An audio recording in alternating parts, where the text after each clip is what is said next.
Voilà, donc on va venir sur la vidéo 7. Dans cette vidéo 7, on demande de montrer que l'application Q de X, de l'application Q, est une application affine par intervalle. Vous savez bien que sous cette forme, Q de X qui est égal à valeur absolue de X moins 1, vous savez bien que ça, c'est pas une application affine, puisque c'est pas la forme, on n'a pas la forme de l'application affine. La forme de l'application affine, forme générale de l'application affine, c'est AX plus B. Et donc, ça montre que sont les barres, les deux barres de la valeur absolue là, ce sont ces barres qui l'empêchent d'être une application affine.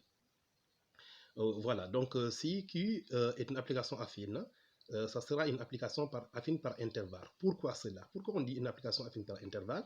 Puisqu'il faut étudier le signe du réel qui est ici à l'intérieur. Donc le dx-1 qui est là, on doit jouer sur son signe. Donc, puisqu'on ne connaît pas la valeur de x qui est inconnue, on ne peut pas savoir si dx-1 est positif ou bien s'il est négatif. Donc, on aura des suppositions. Donc, s'il est positif, on va éliminer les barres, la valeur absolue directement, et on aura Q de x et dx moins 1. Et s'il est négatif maintenant, on va éliminer les barres de la valeur absolue, mais en accompagnant l'expression par un signe moins. Donc, c'est ça qui va amener les deux expressions de Q de x. Donc, le fait de dire s'il est positif ou bien c'est négatif, donc s'il est positif, il y a un intervalle donné. S'il est négatif aussi encore, il y a un intervalle donné. C'est pourquoi on parle d'application affine par intervalle. Donc, ça sera affine par intervalle, mais en le voyant comme ça, sous cette forme-là, ce n'est pas une application affine. Donc, pour cela, donc, il faut étudier le signe de 2x moins 1. Donc, en étudiant le signe de dx moins 1, donc je vais résoudre dx moins 1 égale à 0. On a dx égale à 1, on a x égale à 1 demi.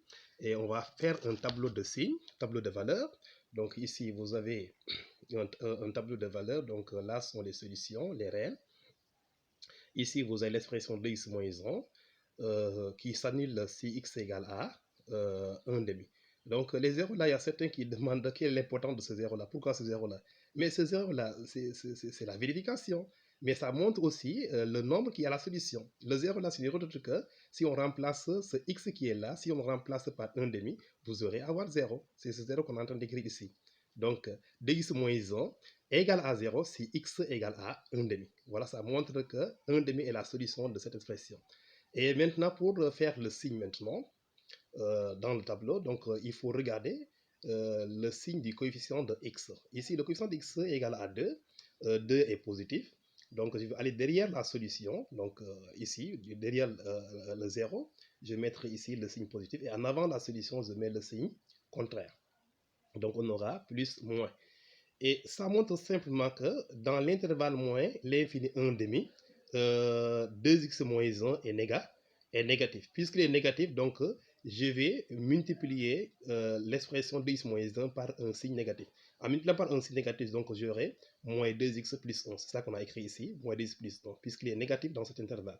Donc, puisqu'il est négatif dans cet intervalle, donc je vais éliminer les barres de la valeur absolue en accompagnant par un signe négatif. Donc, si le négatif entre à l'intérieur, ça veut dire que ça entre à l'intérieur de la valeur absolue. Donc, autrement dit, pas entre à l'intérieur de la valeur absolue, parce qu'on va éliminer les barres. En éliminant les barres, donc ça sera accompagné par un signe négatif. Donc, on aura moins 2x plus 1, c'est ça qu'on a écrit ici, moins 2x plus 1. Et l'autre maintenant, dans l'intervalle 1 demi plus l'infini, 2x moins 1 est positif. Puisqu'il est positif, donc un nombre dans la valeur absolue, s'il est positif, on élimine les barres directement, c'est-à-dire qu'il sort directement de la valeur absolue. S'il est négatif, il sort de la valeur absolue en accompagnant par un signe négatif. Donc, s'il est positif, on élimine directement les barres sans changer le signe des nombres qui sont dans la valeur absolue, qui étaient dans la valeur absolue, je veux dire. Donc, ici, 2x moins 1, on va réécrire encore 2x moins 1 puisqu'il est positif dans l'intervalle 1 demi plus l'infini. Et maintenant, on vient maintenant pour étudier l'application dans chaque intervalle.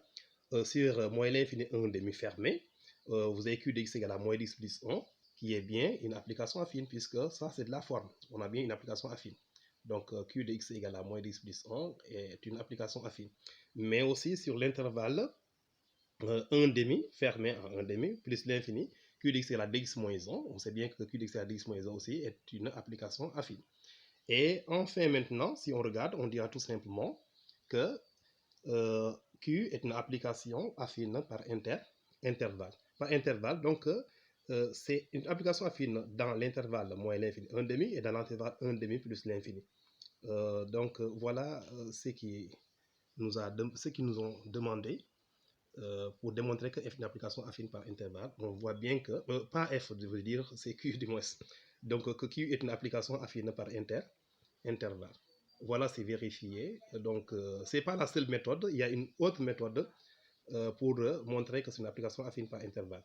Mais on a opté pour le moment pour cette méthode, pour montrer que c'est une application affine par intervalle. Merci.